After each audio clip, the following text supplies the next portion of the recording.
Começa agora o Rede TV News, com Boris Casoy e Amanda Klein. Boa noite. Olá, boa noite. O juiz Sérgio Moro determina a prisão do ex-presidente Lula. Ele tem até amanhã para se apresentar à Polícia Federal, e você vai ver também. Em São Paulo, cúpula do PT faz reunião de emergência após decisão do STF. Um grupo de advogados entra com pedido de liminar no Supremo para que o tribunal só permita o início do cumprimento de pena após condenação no Superior Tribunal de Justiça. A repercussão política da decisão do STF. O Supremo decide, a gente obedece. Quem estiver inconformado, recorre. Facebook revela que mais de 443 mil brasileiros tiveram os dados expostos com a consultoria Cambridge Analytica. Veja também os bastidores da animação O Homem das Cavernas, uma comédia com personagens feitos artesanalmente com argila. As principais notícias do Brasil e do mundo, agora no Rede TV News.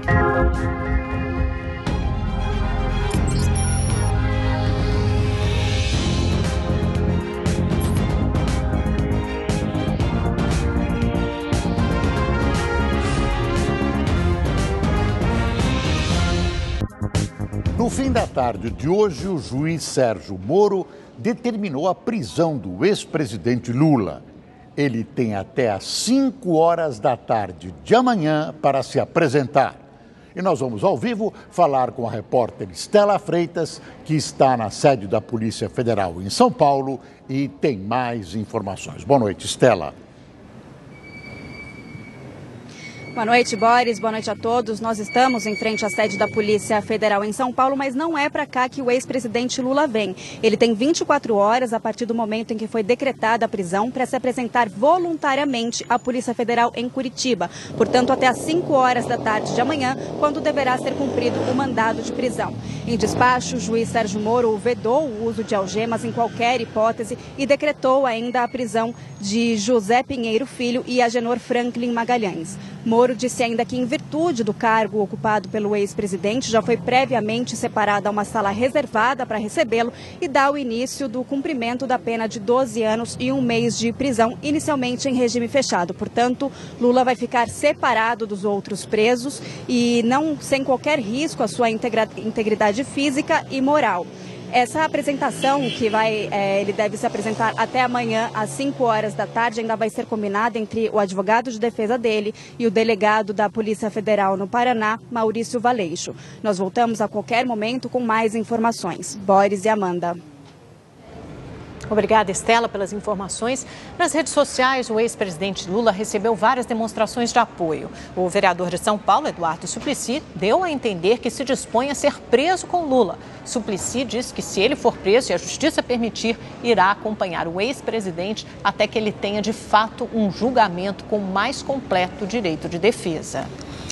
Nada mais doce que cumprir uma pena tendo por companhia o vereador Eduardo Suplicy. Antes de o juiz Sérgio Moro determinar a prisão do ex-presidente Lula, a cúpula do PT se reuniu para definir estratégias a serem adotadas. Em um carro preto com os vidros fechados, o ex-presidente Lula chegou ao instituto que leva o seu nome na zona sul de São Paulo por volta das 10 horas da manhã. Minutos depois, a ex-presidente Dilma Rousseff chegou em um carro prata. Assim como Lula, ela não falou com os jornalistas. Em entrevista coletiva, a presidente nacional do PT, Gleisi Hoffmann, afirmou que a decisão da Suprema Corte foi um erro sem precedentes. Nós consideramos uma prisão política e uma prisão que vai expor o Brasil ao mundo. Viraremos uma republiqueta de banana. O governador do Piauí, Wellington Dias, afirmou que Lula está reagindo com coragem após a rejeição do habeas corpus pelo STF. Bastante serena, consciente do que está acontecendo. É um condenado político, lamentavelmente. Os dirigentes do PT se reuniram aqui no Instituto Lula para analisar a decisão do STF que coloca o ex-presidente mais perto da prisão. O partido sustenta que a iminência de Lula ser preso não muda os planos em torno da sua pré-candidatura. Para amanhã está previsto um ato às 18 horas no Sindicato dos Metalúrgicos no ABC Paulista. Antes, militantes do PT devem fazer uma vigília permanente em frente à casa de Lula. Nós ainda não esgotamos os recursos jurídicos que podem ser adotados e, portanto, não há base legal, né, nem previsão constitucional para que o juiz Sérgio Moro ou qualquer outra instância do Poder Judiciário pudesse adotar esse tipo de postura ou autorizar esse tipo de decisão. É claro que esses planos todos e a reportagem foram feitos antes da decretação pelo juiz Moro da prisão do ex-presidente Lula. Olha, resta pouco espaço para reações do PT. Evidentemente, o partido vai continuar afirmando que Lula é vítima de perseguição política e também seus correligionários vão insistir em transformar o ex-presidente em um mártir. Espera-se que movimentos ligados ao partido não desencadeiem as prometidas ações de violência, uma guerra. A candidatura Lula está inviabilizada. Vai ser buscada judicialmente de maneira desesperada pelo PT até o último recurso. Mas o candidato deve ser mesmo Fernando Haddad. E é preciso saber até onde, se estiver preso, Lula pode ter participação, até onde irá a participação de Lula na campanha eleitoral do PT. A repercussão política da decisão do Supremo Tribunal Federal de permitir a prisão do ex-presidente Lula foi imediata. Poucas horas após o término do julgamento no STF, o ex-presidente Fernando Henrique Cardoso evitou polemizar. O Supremo decide, a gente obedece. Quando tomar a decisão, acate. Quem estiver inconformado, recorre. Nós estamos numa democracia. Isso é mais importante do que qualquer outra coisa. A obrigação de se cumprir a decisão judicial foi destacada por integrantes do governo e parlamentares considerados independentes. Decisão de justiça não se discute, se cumpre. Aqueles que estão ligados ao ex-presidente Lula ficaram decepcionados. É preciso lembrar que a lei alcança todos, a qualquer um. Isso é uma questão jurídica. Nós não temos que dizer se foi certo, se foi errado. Agora, eu fico mais tranquilo como cidadão pelo fato de que não aboliram a prisão na segunda instância. Do lado dos aliados de Lula, críticas e reclamações. Ontem aconteceu aquilo que jamais poderia acontecer no Brasil, que foi uma decisão que permite a prisão do maior líder político desse país. Então é claro que será uma prisão política. O tom foi o mesmo adotado pelos advogados do ex-presidente. Eles voltaram a criticar a condenação no caso do triplex do Guarujá. Para a defesa do petista, a decisão do STF violou a dignidade e outras garantias fundamentais. Os advogados disseram ainda que irão tomar todas as medidas legais para evitar o início do cumprimento da pena. E nessa tentativa, eles ganharam o apoio dos autores das duas ações que questionam a prisão em segunda instância. Um grupo de advogados criminalistas entrou no STF com um pedido de liminar, que é uma decisão provisória, para que o Supremo só permita o início do cumprimento de penas após condenação no Superior Tribunal de Justiça. O requerimento foi motivado pelo resultado de 6-5 no julgamento de ontem. O pedido de liminar foi direcionado ao ministro Marco Aurélio Mello, que é o relator das duas ações. Se nós temos uma projeção favorável, eu acho que não é correto esperar o julgamento da DC, porque nesse período algumas pessoas vão ser presas indevidamente. Se nas questões jurídicas ainda existem dúvidas, nas ações políticas há uma certeza. A decisão que envolve um ex-presidente da República sempre tem um impacto político, não resta dúvida que tem um impacto político.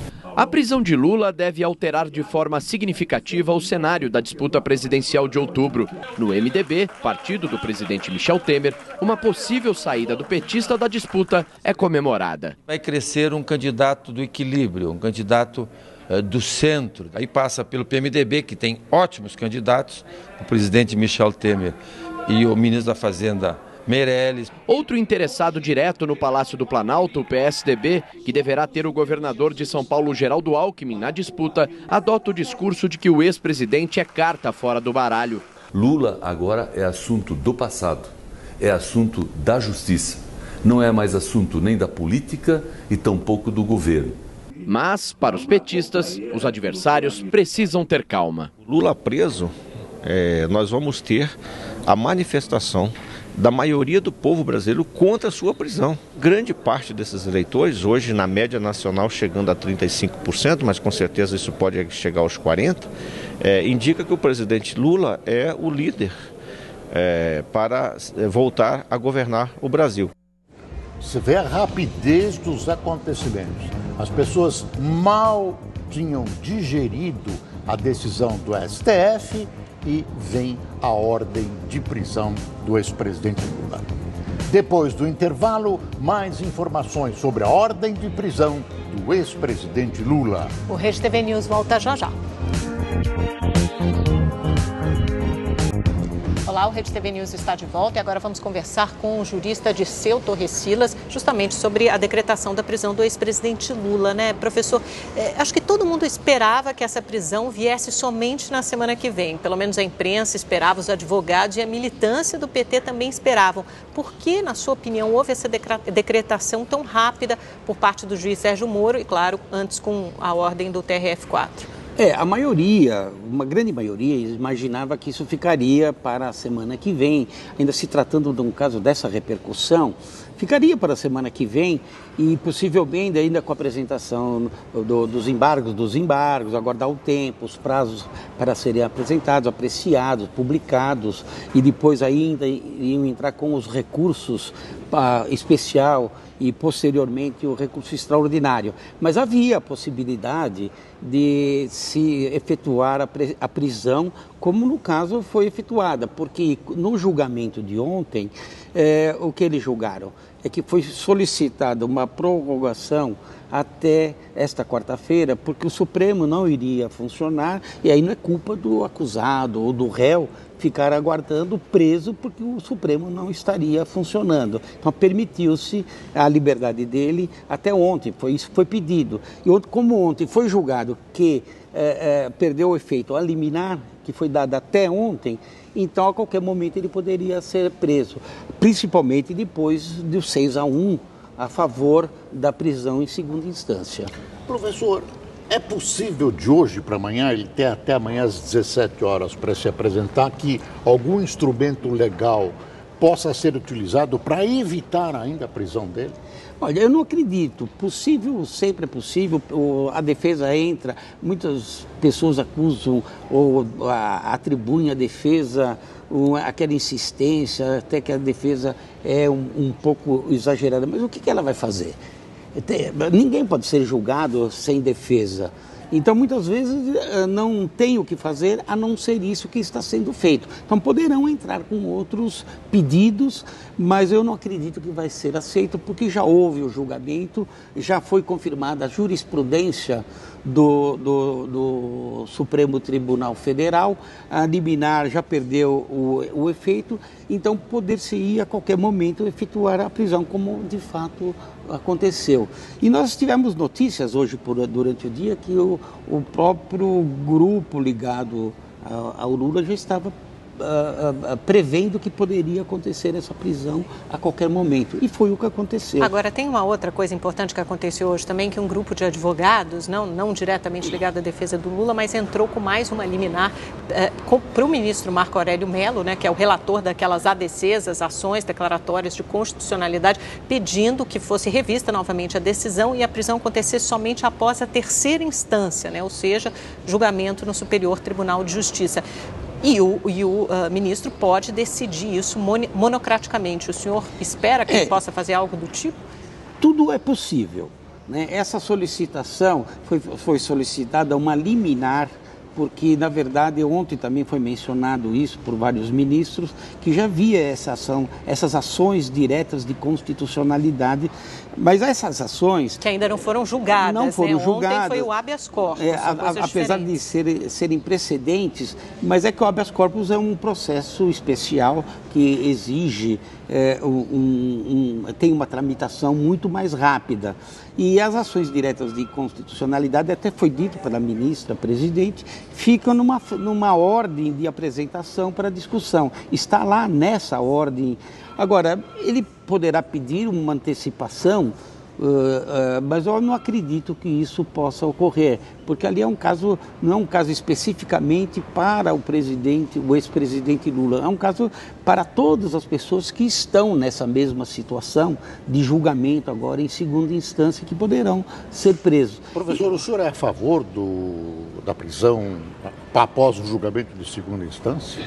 Olha, em princípio, quando nós olhamos, geral, o artigo 5º, inciso 57, ele diz que ninguém poderá ser julgado culpado, né, sem o trânsito em julgado, uma sentença com trânsito em julgado. Agora, o que é o trânsito em julgado?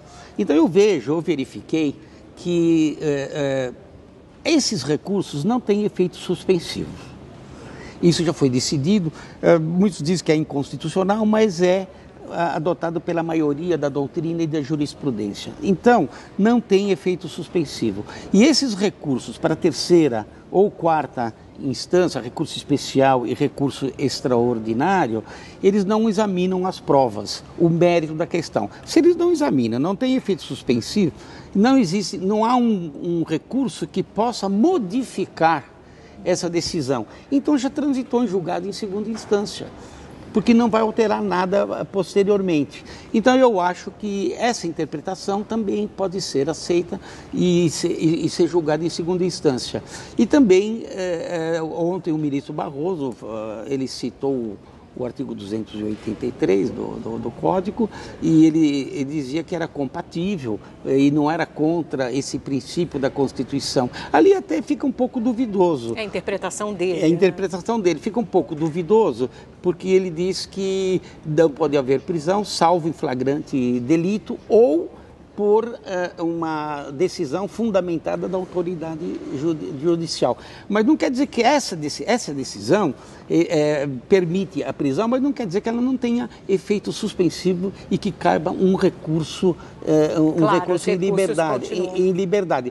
O que vem a resolver é que nós temos também um artigo no Código de Processo que diz que não admite os recursos especiais e extraordinários no Superior Tribunal de Justiça e no Supremo Tribunal Federal, eles não têm o efeito suspensivo. Professor, gostaria de agradecer muito a sua participação aqui no Rede TV News conosco. Muito obrigado, professor. Eu que agradeço.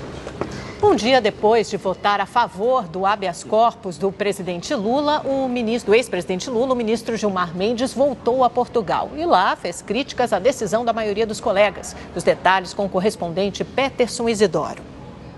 O ministro desembarcou em Lisboa na manhã desta quinta-feira para o encerramento do encontro e não poupou a presidente do STF, Carmen Lúcia. Isso significa que nós vamos ter decisões incongruentes. Aqui se negou o habeas corpus, mas lá vai se conceder a ação, vai se julgar procedente. Portanto, mais uma confusão nesse ambiente em que nós estamos vivendo.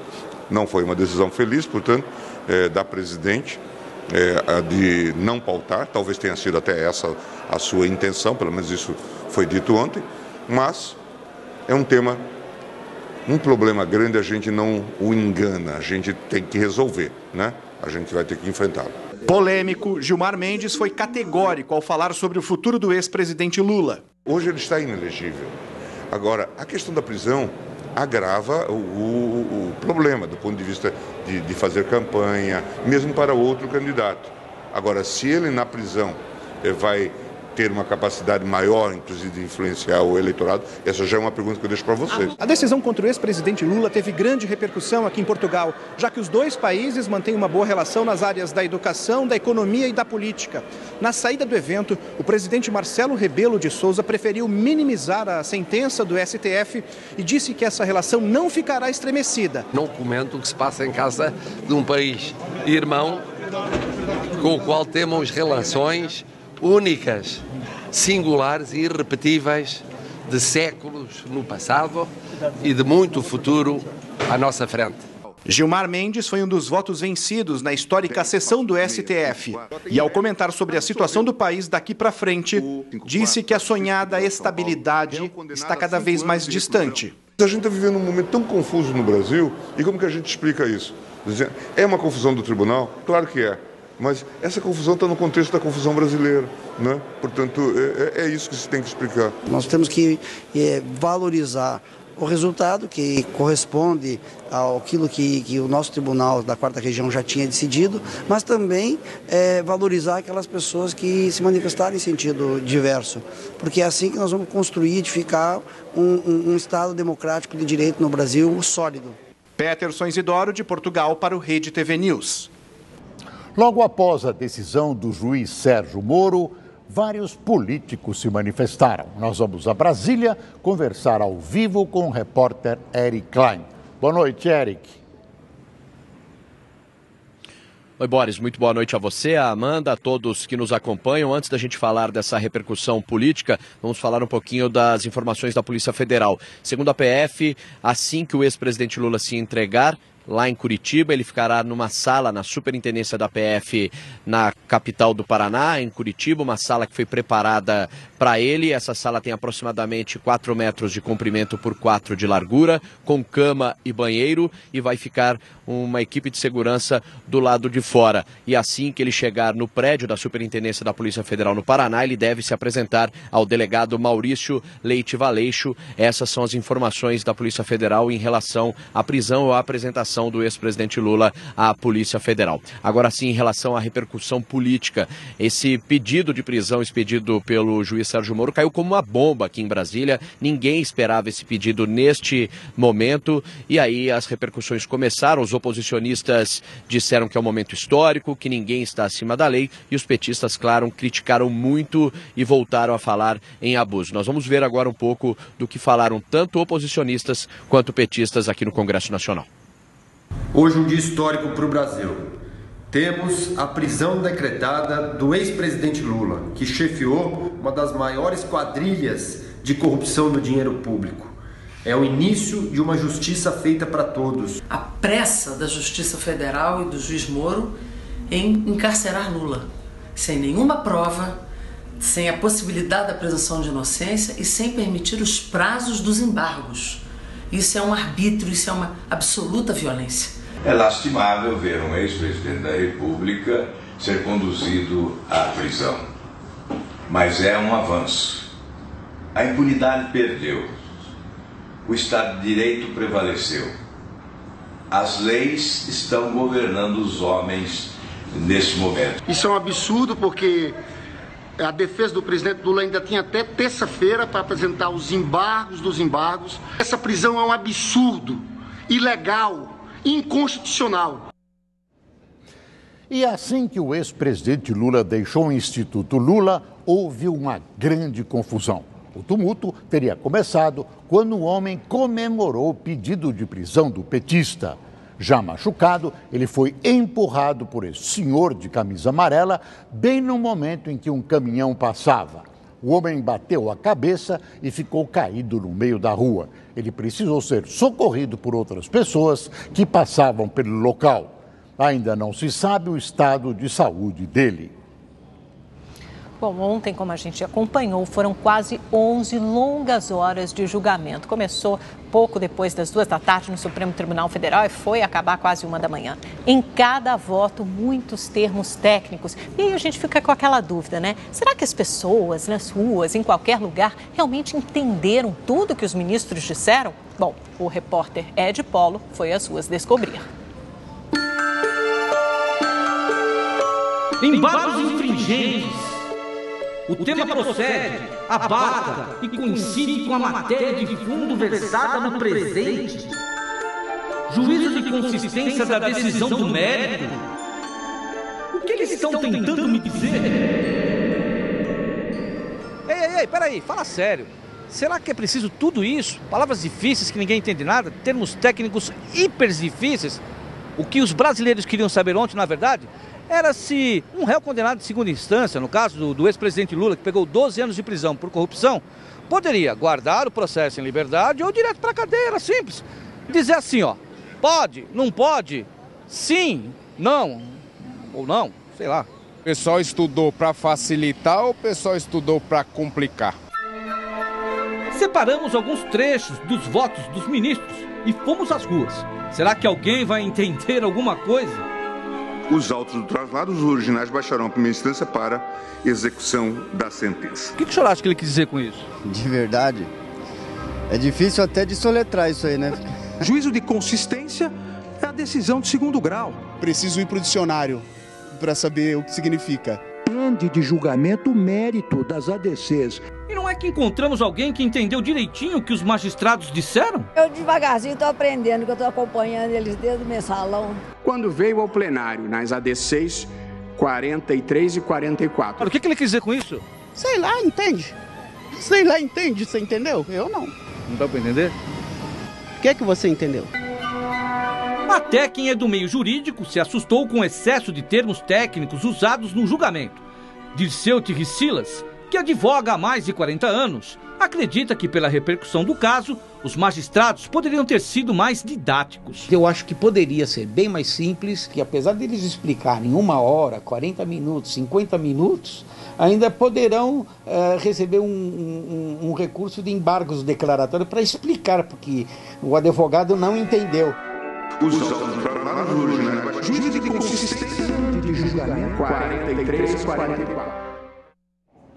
Data vênia, vade retro Satanás.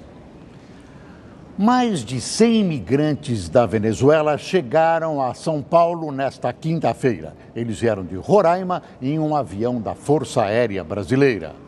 O grupo de venezuelanos que deixou Boa Vista pela manhã foi em busca de oportunidades de trabalho em outras partes do país. Os imigrantes ficarão divididos entre um abrigo administrado pela Prefeitura de São Paulo e outra pela sociedade civil. Este é o primeiro voo do processo de interiorização de imigrantes que fogem da crise na Venezuela. Começou hoje em Fortaleza o julgamento de 5 acusados de matar a travesti Dandara dos Santos. Eles respondem por crime triplamente qualificado. Dandara, de 42 anos, foi espancada com murros, pauladas, pedradas, chutes na cabeça e morta a tiros em fevereiro do ano passado. A polícia prendeu 2 suspeitos que disputavam o controle do tráfico de drogas em uma comunidade de Belo Horizonte. A briga já teria causado a morte de 8 pessoas. Em outra ação, um cão farejador encontrou cerca de 1 tonelada de maconha escondida dentro de um buraco em uma mata fechada de Sabará, na Grande BH. Um suspeito foi preso. Na manhã de hoje, um protesto reuniu moradores atingidos pelo rompimento da barragem da Samarco, em Mariana. 2 anos e 5 meses após a maior tragédia ambiental do país, procuradores denunciam a lentidão na reparação dos prejuízos causados. Com cartazes, os ex-moradores de Bento Rodrigues fecharam a estrada que dá acesso a outras cidades mineradoras e pediram agilidade na reconstrução do distrito. Hoje, o rompimento da barragem completa 2 anos e 5 meses. A maioria dos atingidos pela tragédia ainda vive em casas alugadas pela Samarco, em Mariana.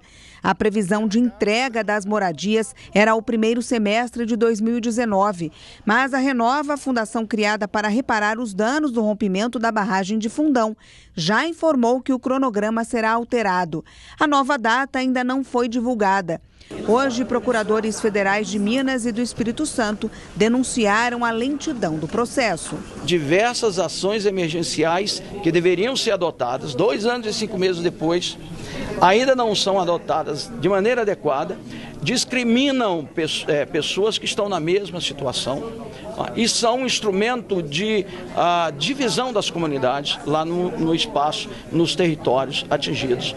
Em nota, a Fundação Renova disse que as obras de reconstrução de Bento Rodrigues aguardam o licenciamento ambiental e urbanístico e que mais de 3 bilhões de reais já foram investidos na reparação da tragédia. As vítimas da tragédia estão praticamente abandonadas. É preciso saber de que lado estão as autoridades.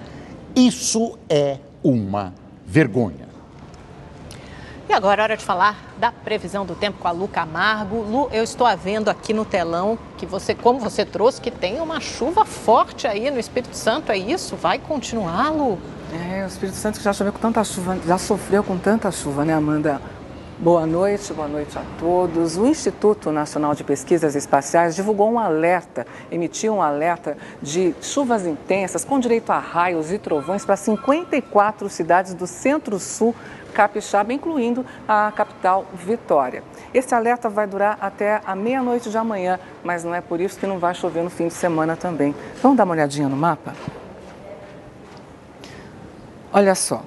Boa parte do Sudeste está sob a influência da zona de convergência de umidade que começa lá no sul da região norte e vai até o Espírito Santo. Além disso, uma frente fria está se deslocando, está se afastando da costa da região. Tudo isso junto e misturado, viu, Amanda, vai fazer com que não chova forte só aqui no centro-sul de Capixaba, não. Também vai chover forte em toda essa área verde de Minas Gerais, incluindo Belo Horizonte, que também já sofreu muito, e Rio de Janeiro. Agora, no litoral de São Paulo, principalmente no litoral norte, chove a qualquer hora do dia e a chuva também pode ser forte amanhã. Vamos para o sul do país, porque por lá já acontece o contrário. Uma massa de ar polar predomina, abre o tempo e o sol vai predominar. E olha só, se chover, vai ser chuva bem fraquinha lá no litoral. Centro-oeste do país. Sob essa influência da massa de ar polar também não vai chover no Mato Grosso do Sul, no sul do Mato Grosso e também de Goiás. Indo agora para o Nordeste, por lá a gente tem que ficar atento ao Maranhão, Piauí e Ceará, porque existe uma zona de convergência intertropical aqui na costa norte do Brasil e ela faz com que chova, e essa chuva pode ser forte também. Inclusive a gente tem imagens de Juazeiro do Norte, no interior cearense, choveu forte hoje. Várias ruas ficaram alagadas e olha só, essa moça ela foi arrastada por vários metros pela enxurrada. Por sorte, apesar do susto, ela não se feriu. Vamos dar uma olhadinha no mapa de novo, agora a gente vai lá para o norte, porque o norte também está sob a influência dessa zona de convergência intertropical. Pode chover forte em vários estados, só não vai chover aqui no norte de Roraima. Vamos dar uma olhadinha nos termômetros? O dia começa com 17 graus em Porto Alegre, 18 em São Paulo e em Floripa. À tarde vai fazer calor de 32 graus, tanto aqui em Rio Branco como lá em Salvador. Chamar o Temporino agora, porque tem um recado. Olha só, se você perdeu parte do jornal, enfim, chegou agora, não tem problema não. Acesse o nosso site, redetv.com.br. Depois que o jornal terminar, todas as informações vão estar lá. Isso acontece toda noite, viu? Uma boa noite a todos, então. Obrigada, Lu. Tchau, tchau. Uma pesquisa encomendada pela Confederação Nacional da Indústria em parceria com o IBOP mostrou que a popularidade do presidente Michel Temer se manteve estável em relação ao último levantamento. O percentual de entrevistados que avalia o governo Temer como bom ou ótimo caiu de 6% em dezembro para 5% em março.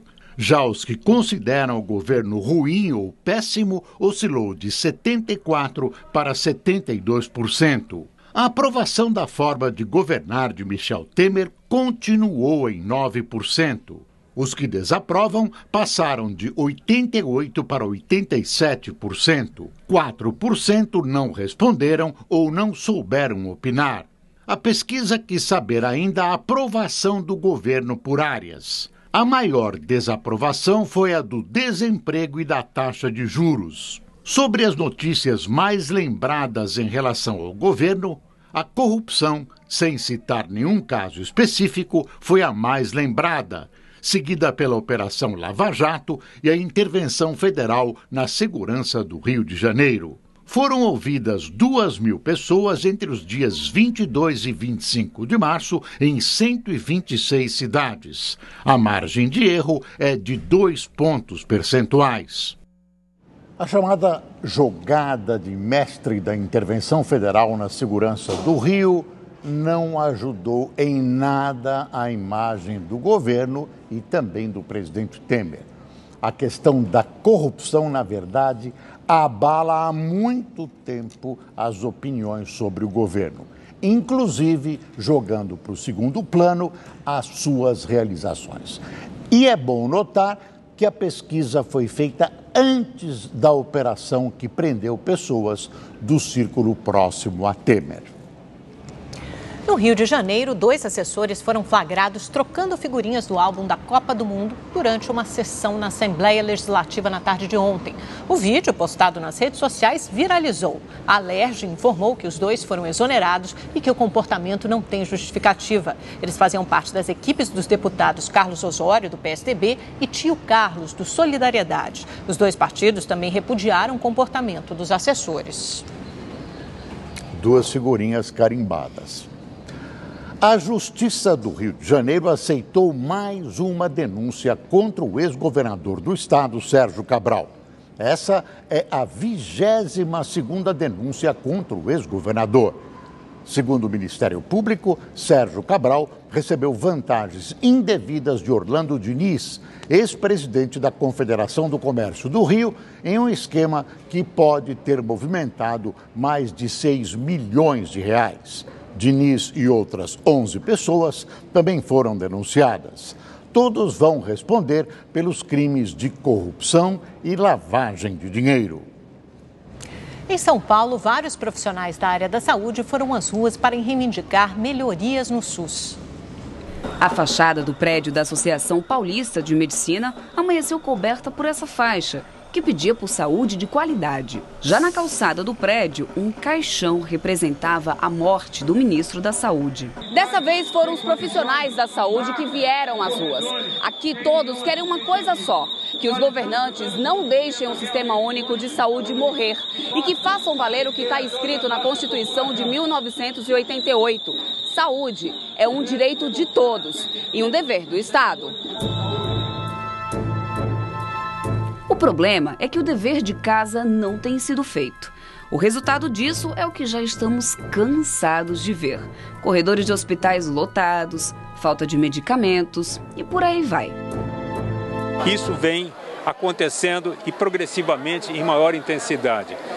Em parte em função das reduções do financiamento, das restrições ao financiamento, a crise que o Brasil vem experimentando nos últimos anos. A Igreja Católica e a Pastoral da Saúde apoiaram o movimento. Ela tem a obrigação de defender o SUS porque ela ajudou a formar o SUS e criar o SUS aqui no Brasil, o Sistema Público de Saúde, através das campanhas da fraternidade. Ela, se articulando com outros segmentos da sociedade, criou o SUS. Então, nada mais como que uma obrigação da Igreja defender o SUS. E, acima de tudo, defender a saúde da população brasileira. Juntos, todos caminharam pelas ruas do centro de São Paulo até a Praça da Sé. Pessoas vestidas de preto encenaram em macas e cadeiras de rodas o drama de pacientes que sofrem nas filas dos hospitais. Balões em sinal de luto pelo SUS também tomaram conta do céu da capital paulista. Uma doença pouco conhecida já atinge mais de 1 milhão de pessoas só aqui no Brasil. É a urticária crônica espontânea. Há 10 anos, Bruno descobriu que tinha um problema de saúde. Você fica com o rosto inchado, com o olho inchado, mãos e pés inchados, coçam muito, né, quando dá na mão e nos pés, e principalmente na boca, nos lábios, né, então fica uma coisa muito grande e isso atrapalha muito a sua rotina, né. O diagnóstico veio logo em seguida, urticária crônica espontânea. A doença é pouco conhecida e atinge 1% da população mundial. No Brasil, 1.400.000 pessoas sofrem desse tipo de urticária. Em média, são 5 anos para se chegar ao diagnóstico. O problema é que mais da metade dos pacientes desistem no meio do caminho antes de encontrar o tratamento adequado. É uma causa interna. Ou seja, o paciente não precisa privar de alimentos, não precisa fazer dietas restritivas, porque a UCE é uma doença de alterações no sistema imune. Então, é a doença autoimune de autoagressão. Valéria teve os primeiros sintomas da doença há 14 anos, mas o diagnóstico correto veio quase uma década depois. Enquanto isso, eu comecei a fazer várias dietas e manipular coisas no meu dia a dia, fazer algumas restrições para ver se eu ficava bem e nenhuma funcionava. A doença não tem cura, mas pode ser controlada com medicação. Bruno toma remédios há 1 ano e meio e desde então os sintomas sumiram. Com o tratamento é totalmente normal a vida, eu consigo praticar esporte. Inclusive, vim de uma prova de ciclismo de 200 quilômetros, que eu não tive nada. Uma pesquisa mostrou que 91% dos brasileiros nunca nunca ouviram falar da urticária crônica espontânea. E para conscientizar e informar a população, hoje o Cristo ganhou uma iluminação especial com a camisa da campanha.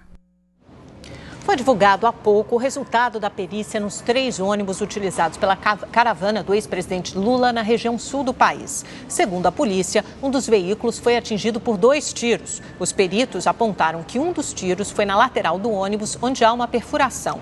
O projétil foi recuperado. O outro tiro acertou o vidro e o cartucho não foi encontrado. Ainda segundo os peritos, o atirador estaria atrás do ônibus e em uma posição alta, 4 metros acima do veículo. Ele também estaria a 20 metros de distância do ônibus. A filha do espião ou do ex-espião russo envenenado Sergei Skripal afirmou hoje que ela e o pai estão bem. Yulia está acordada há mais de uma semana. A informação foi divulgada pela Polícia Metropolitana de Londres depois que a rede de TV estatal da Rússia divulgou uma conversa telefônica entre Yulia Skripal e uma prima. Na ligação, ela diz para a prima que os dois estão bem.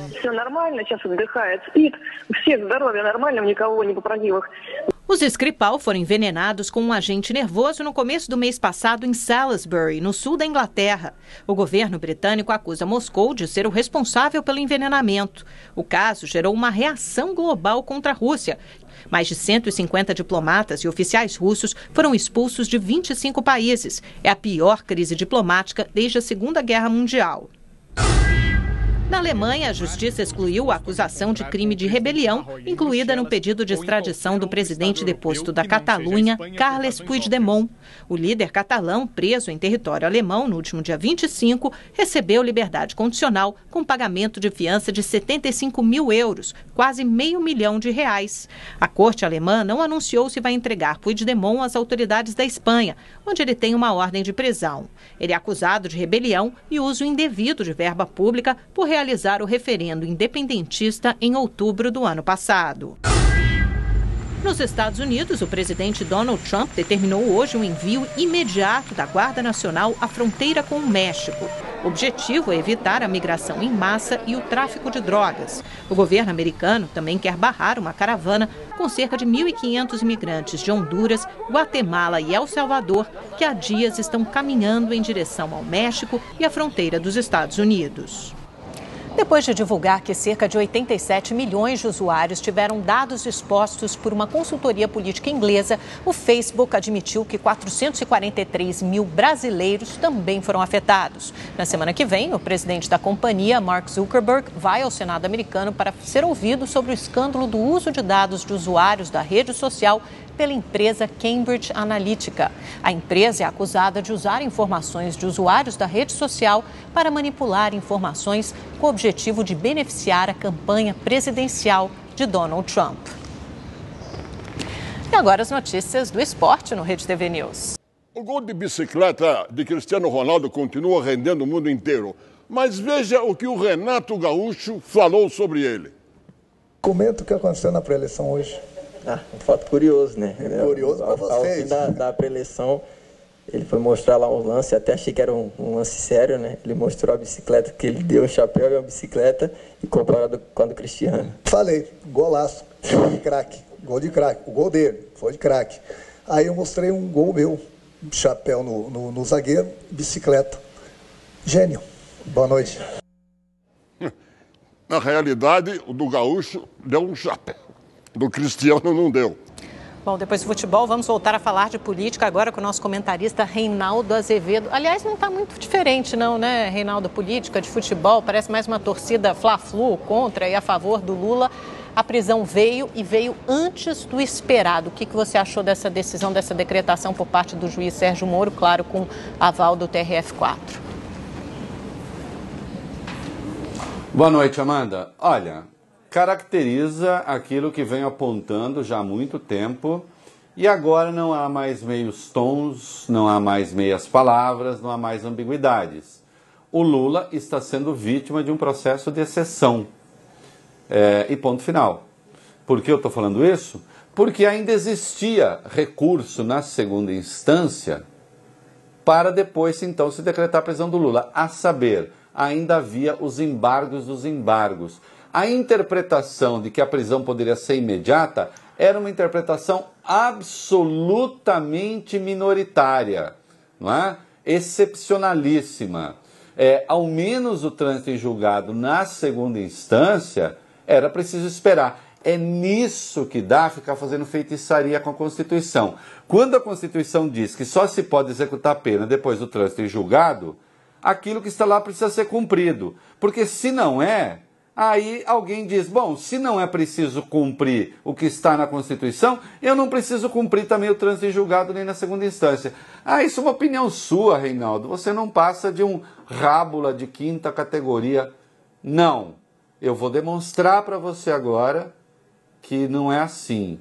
Hoje, nesta quinta-feira, o senhor Carlos Tonso Flores, presidente do TRF4, deu uma entrevista à Band News FM, a rádio em que eu tenho o programa É da Coisa, e disse literalmente o seguinte: nosso tribunal, tendo em vista que o Supremo reafirmou sua jurisprudência, que vem desde 2016, no sentido de que é possível execução das sentenças condenatórias criminais a partir do tratamento dos recursos de segundo grau, no caso TRF, se forem interpostos novos embargos de declaração, uma vez eles sendo julgados, a partir deste momento, o relator pode comunicar ao juiz Sérgio Moro o cumprimento da pena. Então, atenção, está escrito aqui, a partir do resultado dos embargos de declaração,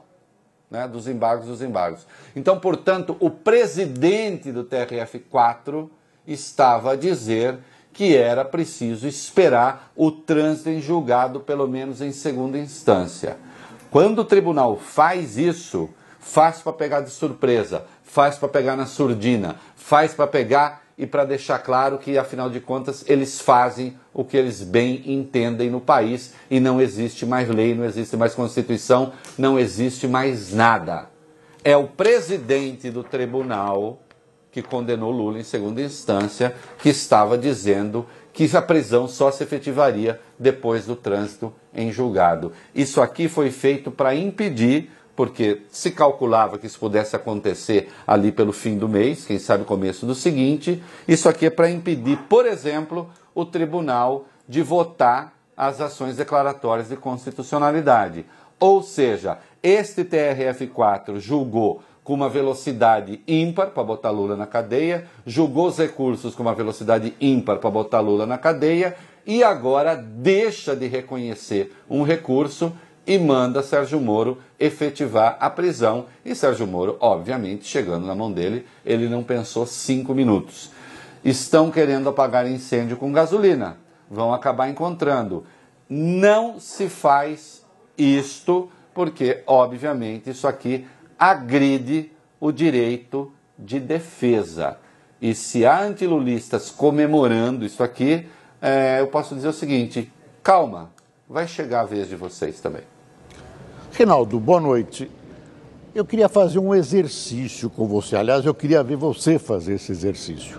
Como é que fica a candidatura Lula ou a candidatura do PT se Lula continuar preso no período eleitoral? Ele poderá fazer campanha? Ele não poderá?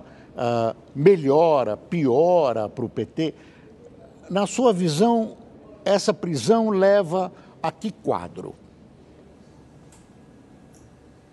Vamos lá, Boris, boa noite. Bom, em primeiro lugar, o Lula não será candidato, né?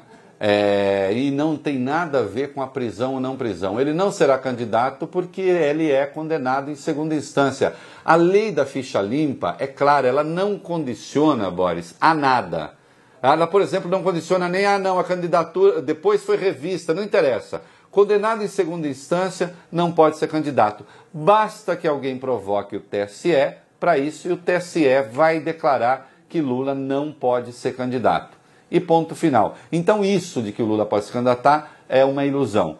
Quanto à demais questão, eu entendo, Boris, que as coisas estão caminhando para uma radicalização tal que, evidentemente, o pensamento de centro-esquerda e de esquerda vai acabar confluindo para o PT. Eu acho que esse tipo de coisa fortalece, na verdade, o PT na disputa eleitoral, a diferença do que pensa muita gente.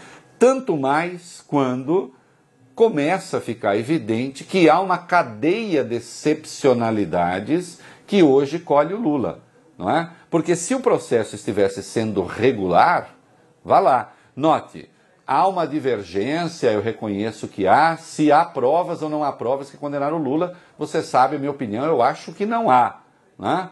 Mas reconheço que há quem diga que aquilo que há lá seja prova. Muito bem, que seja. Mas então, que se sigam ao menos os prazos, os regulamentos, que se siga a normalidade das coisas. Quando Carmen Lúcia não põe uma DC para votar, que poderia evitar a prisão de Lula, evidentemente, ela, presidente do Supremo, aposta na prisão e o Lula se torna um prisioneiro de Carmen Lúcia. Reinaldo, muito obrigada pela sua participação. Amanhã tem mais. Boa noite.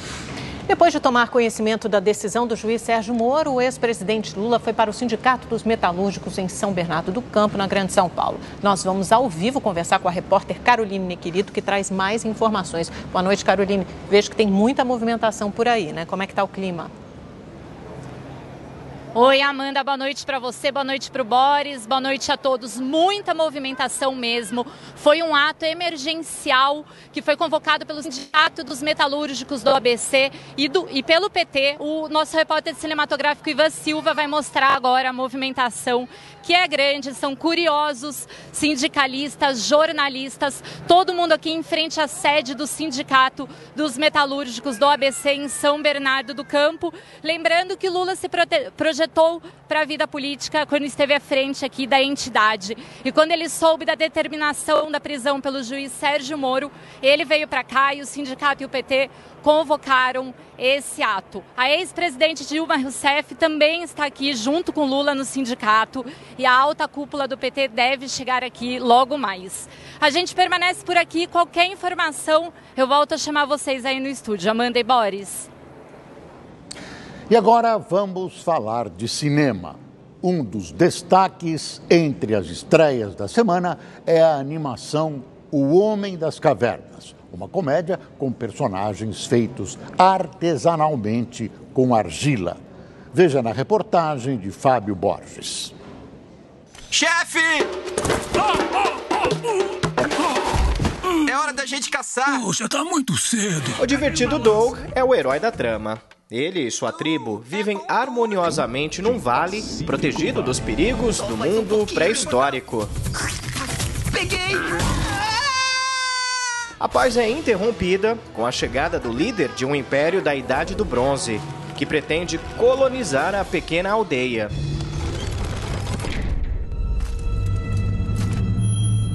Excelente! A Idade da Pedra acabou.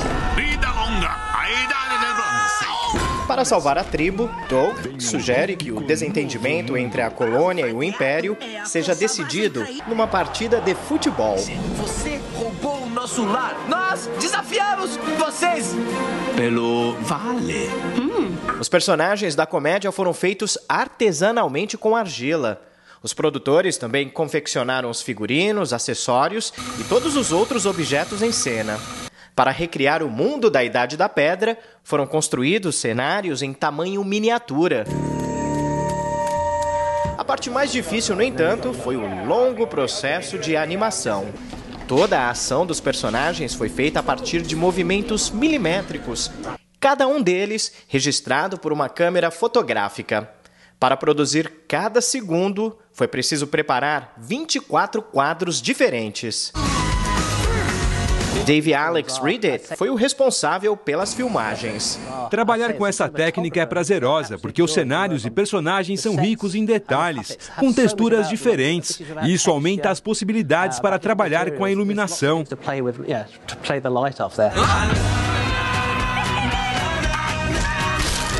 O filme O Homem das Cavernas foi escrito e dirigido por um mestre na arte da animação de marionetes de argila com a técnica chamada stop motion, o cineasta Nick Park. Ele já foi indicado 6 vezes ao Oscar e faturou 4 estatuetas douradas. Nick Park é o criador de sucessos de bilheteria como o cômico A Fuga das Galinhas. As galinhas estão... Eu sempre gostei da ideia de homens e mulheres das cavernas e acho que a argila é um material perfeito para produzir esses personagens. É um material rústico que combina com a fisionomia dos povos neandertais. Fábio Borges, de Los Angeles, para o Rede TV News. Que magia estranha é essa? De símbolo de resistência do governo venezuelano a músico no metrô de Nova York. Veja só essa história. O músico venezuelano Willy Arteaga ficou famoso na imprensa internacional por tocar violino durante os protestos violentos na Venezuela em abril do ano passado. À época, mais de 100 pessoas morreram e centenas ficaram feridas. Agora, ele é reconhecido pela sua música em uma das maiores cidades do mundo.